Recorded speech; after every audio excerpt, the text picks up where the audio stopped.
Halo sahabat Mimin yang budiman.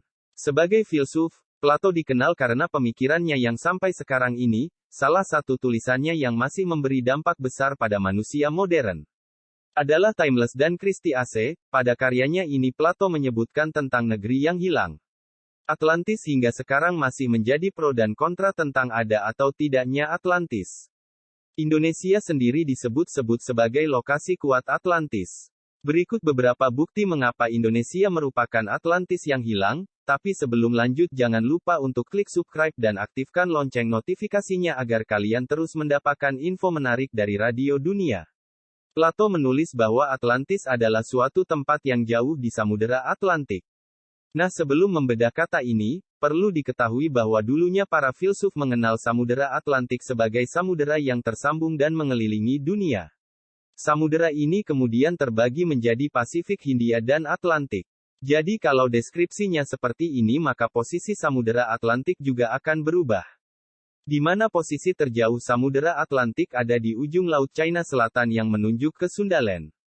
Hal ini juga dikuatkan dengan ungkapan Plato, Atlantis adalah jalan untuk menuju pulau-pulau lain, dan dari sana dapat mencapai ke benua di seberangnya yang meliputi samudera sebenarnya. Lewat pernyataan ini Sundalandia memang menjadi jalan ke pulau-pulau lain. Misalnya Sulawesi, Nusa Tenggara, Maluku, Mindanao, dan Luzon. Dan juga berseberangan dengan sebuah benua Sahul yang kini terpisah menjadi Australia, Papua, dan daratan yang dulunya saling terhubung sebelum bencana besar terjadi. Kemudian nih selain tempat, Plato juga menggambarkan berbagai hal spesifik seperti iklim yang ada di Atlantis. Pada dialognya dikatakan matahari ada di atasnya, manfaat hujan tahunan, kelimpahan air, iklim hangat yang sangat baik, dan musim panas, dan musim dingin.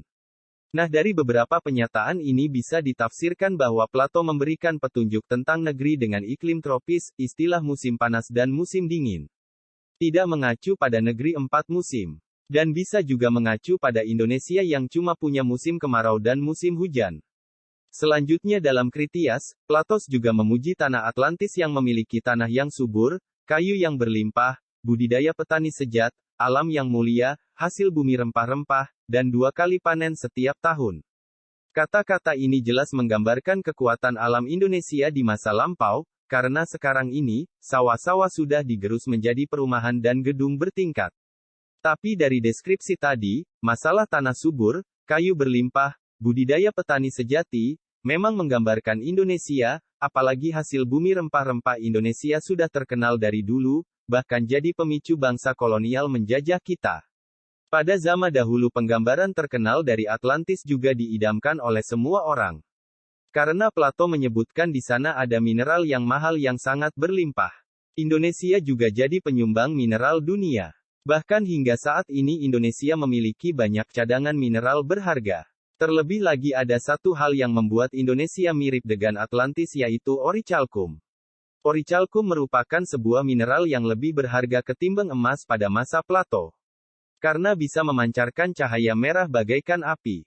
Menurut Dani Irwanto penulis dari buku Atlantis Kota yang Hilang ada di Laut Jawa, orichalcum adalah zirconium, karena ciri-cirinya yang bisa bersinar merah dianggap sama. Dan siapa sangka kalau zirconium sangatlah berlimpah di Kalimantan. Kemudian situs Gunung Padang juga menjadi bukti kuat bahwa Atlantis dulunya ada di Indonesia. Dr. Ali Akbar, arkeolog Universitas Indonesia mengklaim Atlantis yang hilang, wajar kalau dikaitkan dengan situs Gunung Padang. Hal tersebut dikatakan karena berdasarkan penelitian situs Gunung Padang dibuat oleh peradaban manusia yang hidup 5200 tahun sebelum Masehi. Nah, kalau begitu peradaban manusia modern tersebut lebih tua daripada peradaban Mesir dan Mesopotamia yang berusia sekitar 3000 hingga 4000 tahun sebelum Masehi. Jadi kalau Plato menyebutkan peradaban Atlantis ada pada 11.000 tahun sebelum Masehi. Situs Padang inilah yang paling mendekati peradaban mereka.